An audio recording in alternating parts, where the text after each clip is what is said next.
ఈడ ఉట్టి ఈడ పెరిగిన వాళ్ళకు డబుల్ బెడ్రూమ్లు లేవు, ఎక్కడెక్కడికెలా వచ్చిన వాళ్ళకు ఉన్నాయి.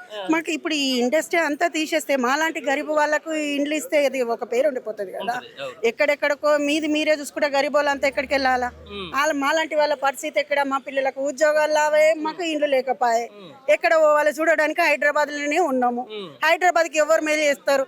చేసిన వాళ్ళని కాదనుకొని మీ వేపించుకొని మీరు ఇచ్చేసిర్రు. ఇప్పుడు మీరు ఇవ్వకపోతే మాలాంటి వాళ్ళకి రాకపోతుండేనా? టీఆర్ఎస్ వాళ్ళు ఇవ్వకపోతారా? రియల్ ఎస్టేట్ చేద్దామని చెప్పేసి ఇప్పుడు ఇంత మంచి భూములని, ఇప్పుడు ఇంత మంచి గ్రీనరీ అది కాదు కదా. అది ఇప్పుడు నువ్వు వచ్చి 2 ఏళ్లకే ఇంత ఇదిగా చేస్తే 10 ఏళ్ల నుండి ఉన్నాయని ఎన్నో చేసిండు. నీకంటూ సొంతంగా ఏరే ఆలోచన ఉంటే ఏరే దిక్కు చేసి మీరు ఇచ్చుకోండి. కానీ ఏం కోరుకుంటారమ్మా? మీరు ఏం కోరుకుంటారు? స్థానికంగా మహిళలుగా మీరు ఏం కోరుకుంటారు? ప్రభుత్వం మహిళలకు కావాల్సింది పిల్లలకు ఉద్యోగాలు, మాకు డబల్ బెడ్రూమ్లు. ఇవి ఇప్పుడు ఇక్కడ ఏమీ ఇదిగా లేవు. డబల్ బెడ్రూమ్లు అంటే ఎన్నో కట్టిరు. యాక్చువల్ చెప్పాలి అంటే హైదరాబాద్ లో ఉన్న వాళ్ళకు, మేము ఇక్కడ ఉన్న వాళ్ళకి చాలా మందికి లేవు. అది మీకు డబుల్ బెడ్రూమ్లు అడుగుతారు, ఇండస్ట్రీ తీసేస్తా అంటున్నారు. డబల్ బెడ్రూమ్లు కట్టి ఇవ్వండి, దేనికైనా ఉపయోగపడేది ఇవ్వండి, గరీబోళ్ళకి ఇవ్వండి. అంత రిచ్ పీపుల్కి మీరు అట్లా ఆలోచించుకుంటే, మాలాంటి చదువు లేని వాళ్ళు ఉన్నారు, సంస్కారానికి ఉన్నారు, మాలాంటి వాళ్ళు గరీబ్ వాళ్ళు అంతా ఎక్కడ పోవాలి. ఇదంతా ఎట్లా అనిపిస్తుంది మరి రేవంత్ రెడ్డి పరిపాలన? ఏమి అంత వాడంత పిచ్చివాడు ఇంకొకటి లేడు. అంతేనా? పిచ్చివాడు ఇంకొకటి లేడు. దౌర్జన్యం, దౌర్జన్యం. నేను ఇందులోకి వచ్చి 35 years అయిపోయింది. ఇంత దరిద్రమైన పార్టీ నేను ఎక్కడ చూడలేదు. ఇట్లా మంచి పాలకుడు చూసినావు? చీ. అసలు వాడి పేరు తెచ్చుకోవాలంటే మాకు ఒకలాంటి ఇట్లా డబ్బులు వస్తున్నాయి వాడి గురించి మాట్లాడాలంటే. ఎందుకంత బాధ అంటున్నా? కాదండి, కేసీఆర్ ఏం మాకు చుట్టం కాదు. మాకు ఏ ప్రభుత్వం ఏం చుట్టం కాదు. ఏ ప్రభుత్వం పనిచేస్తో వాళ్ళ గురించి మేము మాట్లాడగలుగుతాం.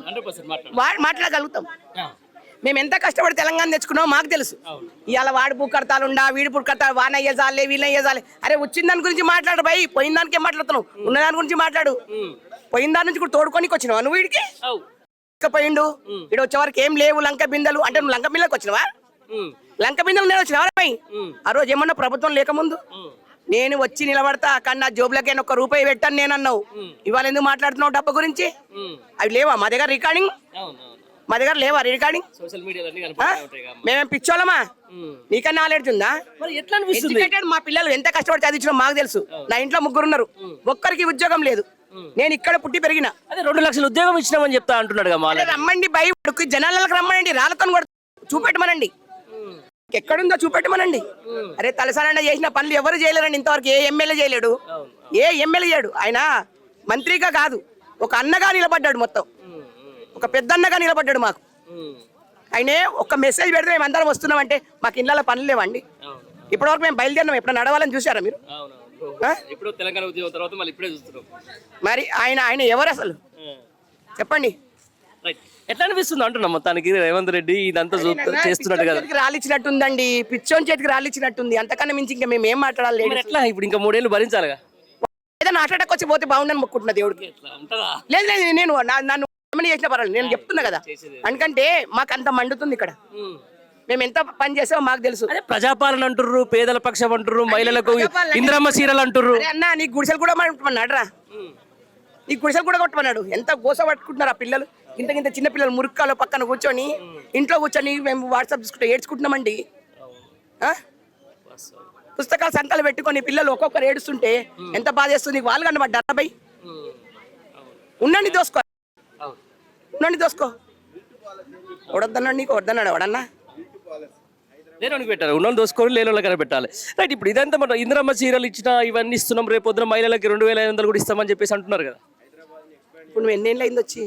నేను హైదరాబాద్ లేదు, ఆయన గారు 2 ఏళ్ళలో ఏం చేసిండు? ఇప్పుడు ఒకటి పట్టుకొచ్చిండు. నేను 2000 ఒక చీర తెస్తున్నా, అది కూడా డ్వాక్రా మహిళలకే. కేసీఆర్ ఇచ్చిన చీరలు పందులకు కట్టినాం, గాడిదలకు కట్టినాం, కుక్కలకు కట్టినాం అన్నాడు. ఇక నాకు వద్దు ఇది వీడియో గానీ చెప్తున్నా. ఆవేదన చాలుందండి మాకు, ఆవేదన చాలుంది. ఏ మంత్రి గారు చేయలేదు, మేము గంటాప్రదంగా చెప్తాం. ఏ మంత్రి గారు చేయలేదు ఇలాంటి ప్రభుత్వంలో. సీనన్న తప్ప ఏ ప్రభుత్వంలో ఎవరు చేయలేరు. ఇప్పుడు మహిళలకు 2500 అని ఒక హామీ ఇచ్చారు కదా, మీకు ఐడియా ఉందా? ఆరిచ్చిండు, ఆరిట్లో ఏది చేసాడు? బస్సు ఒకటి చేసిండా? ఎందుకు ఇళ్ళ సంసారాలు చేసుకోవద్దు, రోడ్ల మీద సోగ్గా తయారై తిరగండి, మొగలను ఎదిరించి తిరగండి అని చేసిండా? ఎందుకు ఆ బస్సు ఎందుకు చెప్పండి ఒక్క నిమిషం, దేనికి పనికి వస్తుంది? అరే కాలేజీ పిల్లలు పెట్టు భయ్, లేని పిల్లలు ఉన్నారు, వాళ్ళకి ఫ్రీ బస్సు పెట్టు, ఫ్రీ వెహికల్స్ పెట్టు, వాళ్ళకు వెహికల్ ఇప్పి, వాళ్ళకి వెహికల్ ఇప్పి. ఎట్లా ఉన్నాం హైదరాబాద్ గతంలో బీఆర్ఎస్ పరిపాలన ఎట్లా ఉంటే ఇప్పుడు ఎట్లా అయిపోయింది? నేను చెప్తున్నా కదన్నా, దేవుడు విగ్రహం పెట్టుకొని పూజ చేసి ఎట్లా ఉందో ఇప్పుడు అట్లా ఉందండి. మాకు సీనన్న వచ్చిన తర్వాత మళ్ళీ అది నాశనానికి వచ్చింది. మా దగ్గర ఇప్పటి వరకు మరి 72 పార్కులు బాగా చేసిండు సీనన్న. అసలు ఆ పార్కులు కావండి, అవి ఇంద్రభవనాల్లాగా ఉన్నాయి, అంత బాగున్నాయి. మా ఇంటి పక్కన నేరు పార్క్ ఉందండి. నేను ప్రభుత్వంతో ఈ కాంగ్రెస్ ప్రభుత్వం నుంచి కొట్లాడి అక్కడ తీసుకొచ్చి అనేసి వాడి ముఖం గట్టినే ఉంచేసి వచ్చిన ఉన్నాడుగా బీజేపీలో పోయిన దొంగ, ఆ దొంగని సీనాన్ని ఎంబడి తాకితే సీనాన్ని ఏమన్నాడు, అమ్మ వేరే లేవా అమ్మ పార్క్ ఒకటి పట్టుకుని అంటే, అన్న నా ఇంటికి కాదన్న నీ కొన్ని వందల మంది చిన్న చిన్న పిల్లలు చాడు. ఇప్పుడు అండి ఒక టోకన్ పెడితే రోజుకి 20-30 వందలు వస్తాయి, అంతమంది పిల్లలు వస్తారు రోజు సాయంత్రం పూట. చూడండి ఆటోలు వేసుకొని పిల్లలు వస్తారు, ఎంత సంతోషం అనిపిస్తుంది మాకు.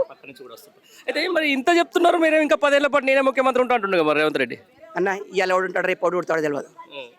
వాడికి భగవంతుడు ఉన్నాడు, ఎప్పుడో జెండా వీక్తాడు, పుట్టుకోమంటాడు.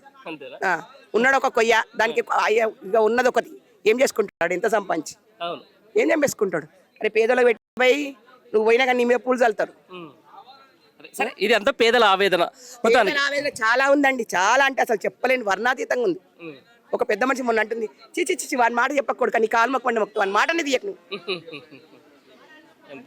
లేదండి నీ చూడండి, వాళ్ళు చాలా మంది ఉన్నారండి, వాళ్ళ కోసాలు చాలా ఉన్నాయి. 4,000 వస్తాయని నేను నమ్మి ఓటేసినారు కదా, 4,000 కోసం వచ్చినారు, అంతేగాని నువ్వేమో చేస్తావని కాదు. వాళ్ళు ఏం చేసిండు? రేపు ఎలక్షన్లో ఇంకోటి ఇస్తాడేమో, సరిగా పెద్దలు ఏమైనా చేస్తావురా ఇట్లాంటి? లేదండి, మేము చాలా వరకు మా ప్రభుత్వమే ఇంతకుముందు కూడా సార్ మన కేటీఆర్ గారు, కేసీఆర్ గారు, తలసాని శ్రీనివాస్ గారు ఏవైతే నిధులు అవన్నీ చేసి పెట్టారో ఆ నిధులు వాళ్ళు ఇప్పుడు మెల్లమెల్లంగా శాంక్షన్ చేసుకుంటా, మేము అభివృద్ధి చేయాలనుకునే పనులు అయితే ఆగిపోయావో అవి మెల్లమెల్లంగా ఇప్పుడు వీళ్ళు చేస్తున్నారు, దానికి వాళ్ళ పేర్లు పెట్టుకుంటున్నారు. సరే పెట్టుకోండి, ఎల్లమ్మ టెంపుల్ దగ్గర పార్కింగ్ అని చేశారు, ఆ పని అట్లనే ఆగిపోయింది. ఈ స్కామ్ కు సంబంధించిన దాంట్లో ఇలా ఇండస్ట్రియల్ పార్కులకు సంబంధించిన భూములు అడ్డికి వాచేరికి అమ్ముతున్నారని చెప్పేసి ఇప్పుడు బీఆర్ఎస్ పార్టీ వాదిస్తుంది. ఇట్లా నిజం ఎంత? ఈ ఎల్టు పాలసీకి వ్యతిరేకంగా ఈరోజు మీరు పోరుబాట పట్టారు కదా, నిజంగా ఈ 5 లక్షల కోట్ల సంబంధించిన స్కామ్లో నిజంగా ప్రభుత్వం ఏం చేయబోతుంది అనుకుంటున్నారు? దీనివల్ల ఈ స్కామ్ వల్ల సామాన్య ప్రజలకు ఏం ఒనగోరే ప్రయోజనం ఉందని అంటే మీరు ఏం చెప్తారు? ఇప్పుడు ఈ అడ్డికి పౌసర్ ఏదైతే ఈయన అమ్ముకుంటున్నాడో అడ్డికి పౌసర్ అని చెప్తారు, కానీ వీళ్ళు మాత్రం ఎలాంటి మంచి పనులు మాత్రం చేస్తారని మాకు నమ్మకం లేదు. ఎందుకంటే గత ఈ నిన్నటికి 3 సంవత్సరాలు కంటిన్యూ అయింది, ఇప్పటిదాకా వాళ్ళు ఏం చెయ్యలేదు. చేస్తుంటే ఆయన ఏం చేసినా కూడా మేము దానికి వ్యతిరేకించడం కాదు.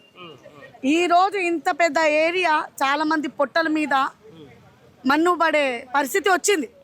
ఎందుకంటే ఎంతో మంది ఇక్కడ పనులు చేసుకొని దీని మీద ఆధారపడి ఉన్న వాళ్ళు ఉన్నారు. ఈ రోజు రేవంత్ రెడ్డి దీనికి ఏదైనా చేయబెట్టినా కూడా చాలా మంది విషం తిని చచ్చిపోవడమో లేదా ఊరేసుకోవడం ఇది ఖచ్చితం. ఎందుకంటే వాళ్ళ ఫ్యామిలీలు నడిచేది ఈ ఇండస్ట్రీస్ ఏరియా మీద. ఇప్పుడు ఆయన వచ్చి దీన్ని చేయబెడతా ఉంటే అది ఎలా బ్రతుకుతారు మనుషులు? సరే వీళ్ళకి ఏదైనా ఆధారం చూపించండి.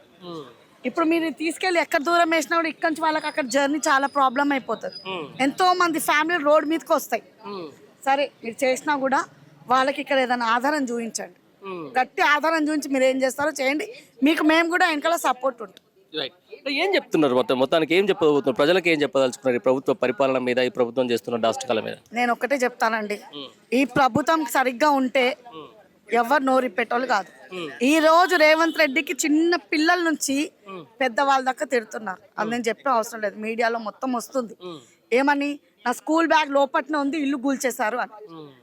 అంత చిన్న పిల్లలతో ఇప్పటిదాకా ఈ ప్రభుత్వం ఈ భారతదేశంలో నాకు తెలిసి చిన్న పిల్లలు కూడా నోరిప్పేది నేను ఇప్పటిదాకా ఎక్కడ చూడలేదు నా ఇంత వయసులో.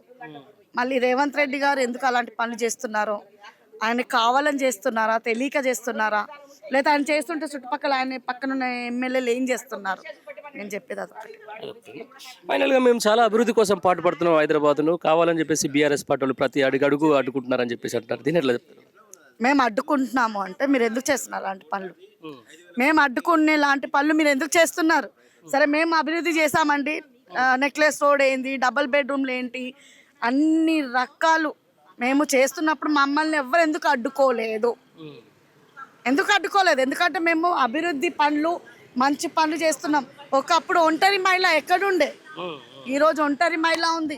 చాలా మంది ఆడవాళ్ళు మంచిగా ఏదో కొద్దో గొప్ప వాళ్ళకి ఇంట్లో ఉప్పు కారాలో పప్పులో ఏవో వస్తున్నాయి. ఒంటరి మహిళకి ఏదో కిరాయి ఇళ్ళలో ఉండి వాళ్ళు ఎలా బ్రతకాలో అర్థం కాక బ్రతుకుతున్నారు. డబల్ బెడ్రూమ్ కట్టించారు, అవి కూడా మీరు అన్ని డబల్ బెడ్రూమ్ అన్నది పెట్టారు అక్కడ. ఏమని? డబల్ బెడ్రూమ్ తెలంగాణ ప్రభుత్వం అని పెట్టారు. కేసీఆర్ ప్రభుత్వం, టిఆర్ఎస్ ప్రభుత్వం అని పెట్టలేదు ఆయన. దానికి ఏదో ఇంద్రమ్మ పేరు ఇప్పుడు ఆయన వచ్చి ఇంద్రమ్మ అని పెట్టిండు. బతుకమ్మ అంటే తెలంగాణ బతుకమ్మ పువ్వులకి సంబంధించిన పేరు అది. తీసుకెళ్ళి ఏం పేరు పెట్టాడు ఆయన? మరి అన్ని రకాల బతుకమ్మ చీరలకి నువ్వు ఇంద్రమ్మ చీరలని పేరు మార్చావు, ఇంద్రమ్మ ఇల్లులని పేరు మార్చావు. తెలంగాణ తల్లి ముద్దుగా ఇంత ఏ ఆడదైనా అది బొమ్మ కావచ్చు, ఆడామె కావచ్చు, ఒంటి నిండా నగలు ఉండాలని కోరుకుంటారు. నువ్వు ఉన్న నగలని దింపేసినట్టు అర్థం ఏముంది? అరే నేను చేయడమే భారతదేశ అదే తెలంగాణ తల్లి నుంచి ఆమె బంగారం మొత్తం గుంజుకుంటున్నా, ఈ నిధులు కూడా గుంజుకుంటా అన్నట్టు నువ్వు మాకు హింట్ ఇచ్చావనే కదా. అందుకే కదా నేను మీకు అడ్డుకుంటుంది అక్కడ. మాకు అడ్డుకునే అవసరం నీకేముంది? నువ్వు మంచి పని చేస్తే మేము కూడా సాయం ఉంటాం మీకు.